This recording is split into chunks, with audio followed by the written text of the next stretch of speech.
Hello guys, bumili tayo ng uh, tak, cup ng tangke aluminum. Online 280 yung price sa Shopee, kasama na yung shipping.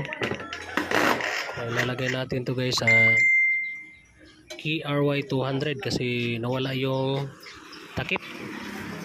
Yan, ginamitan na lang ng pang radiator cup. So ngayon ikakabit natin yung aluminum, kaso lang hindi siya kasya.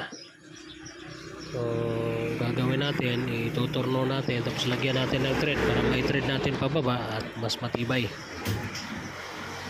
Yan, salang natin sa lathe machine.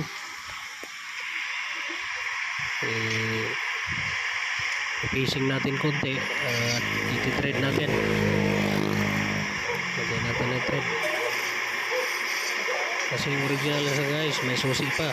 Ito diretso na.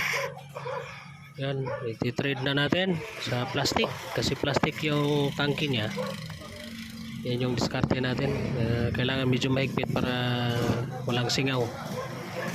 Yan, medyo matigas lang ipasok, i-thread pababa at yan na, tapos na yung ginawa natin.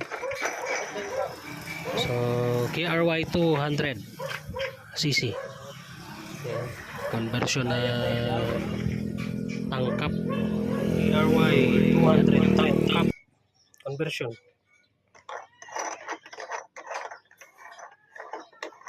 Yan. So aluminum to, online nabibili ito nasa 300 lang. Tapos ginawa natin yung sa ilalim, lagyan natin ng thread to para thread din natin pababa. Kaya na yun. So sana walang leak. Guys, KRY 200.